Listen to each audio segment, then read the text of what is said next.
దంపతులు కలిసి వచ్చారంటే విజయమే కదా. చాలామంది చెప్పకుండా వచ్చారు ఈ కార్యక్రమానికి, కొంతమంది కదా, ఒప్పించలేక ఇంట్లో. ఇలా దంపతులు కలిసి వచ్చారంటే గొప్పది. కాబట్టి అమ్మరా, నువ్వు నిలబడితేనే ఇల్లు గ్రామం. నా పేరు గట్టు వీరన్న.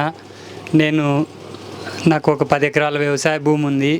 సాధారణంగా వ్యవసాయం చేసేవాడిని. అయితే అనుకోకుండా వీడియోలు చూస్తూ ఒకసారి టీవీ ప్రోగ్రాంలేమో అనుకోకుండా ఏమైందంటే, ఇక్కడ మా నారాయణపేట మక్తలో సార్ శశిధర్ గారిది మంచి ప్రోగ్రాం వచ్చింది.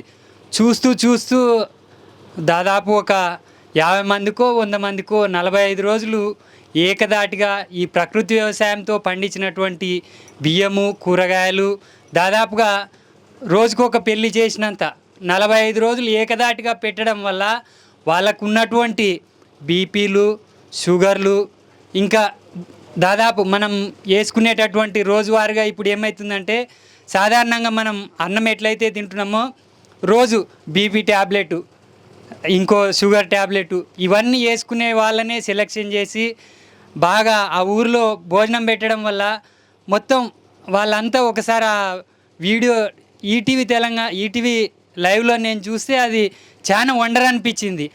ఇట్లా కూడా ఉంటుంది వ్యవసాయం చేస్తే, ఈ రోగాలు పోవడమేమి, అసలు ఈ చేంజ్ కావడమేమి. ఆయన ఇంకొకటి ఒక ఫారిన్ నుంచి వచ్చి ఇట్లా చేయడం, ఆ ప్రోగ్రామ్ అంతా చూసేటప్పటికంతా చాలా ఇంట్రెస్ట్ వచ్చింది నాకు. మామూలుగా నేను కూడా కెమికల్ వ్యవసాయమే చేసేవాడిని.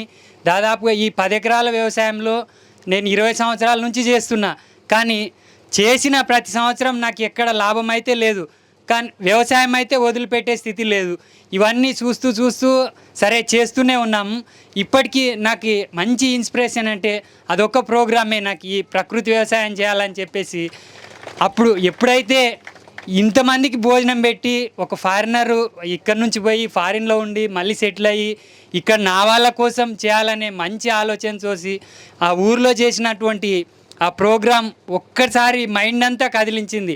మేము కూడా చేస్తున్నాం, 20 సంవత్సరాల నుంచి చేస్తున్నాం. కానీ అప్పులు, అదే వ్యవసాయం, అదే పిల్లలు, అదే సంసారం, అదే లేస్తేనే వ్యవసాయమే చేసేది. కానీ ఎప్పుడు ఒక మంచి చేసినామనే తృప్తి లేదు, మంచి జరుగుతుందనే ఆలోచన లేదు.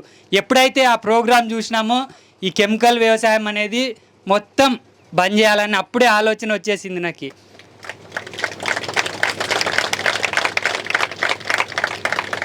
వెంటనే వచ్చింది కానీ చాలా టైం పట్టుకునింది.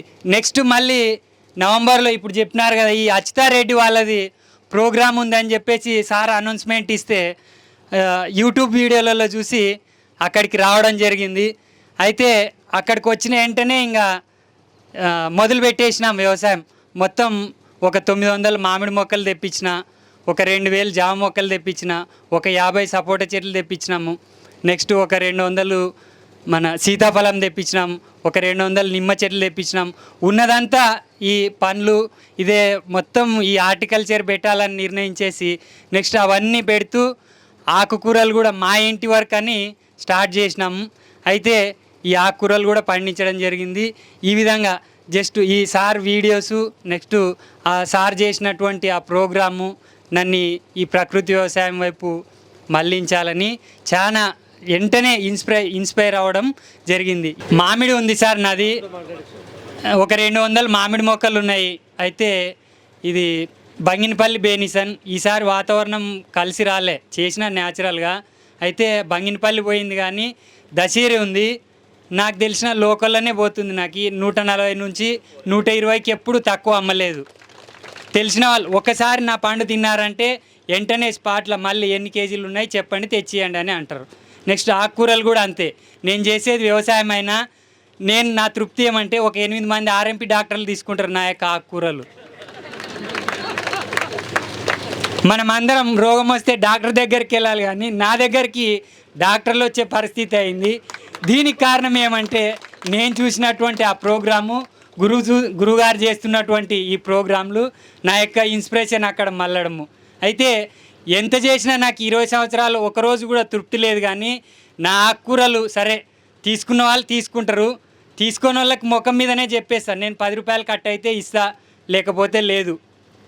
తీసుకున్న వాళ్ళు తీసుకుంటారు, తీసుకున్న వాళ్ళకి తింటే నువ్వు సుఖపడతావు, తినకపోతే నా ఆవుకేస్తా నాకు పుణ్యం వస్తుందని కూడా చెప్తా. ఇది నా యొక్క దినచర్య సార్. ధన్యవాదాలు. మీ ఆవిడ సపోర్ట్ ఉందా? సార్ మా ఆవిడ సపోర్ట్ బాగా ఉంది సార్. అయితే మనం చేసే వ్యవసాయం చాలా గొప్పది. అన్నం పరబ్రహ్మ స్వరూపం అయితే అన్నాన్ని సృష్టించే పరబ్రహ్మలం మనం. కాబట్టి నియమనిష్టలతో కూడిన కష్టం కానీ చాలా విలువైంది ప్రకృతి వ్యవసాయం. ఖచ్చితంగా ఆదరించాలా, ఖచ్చితంగా చేయాలా. అన్నిటికంటే ముఖ్యమైనది ఓపిక.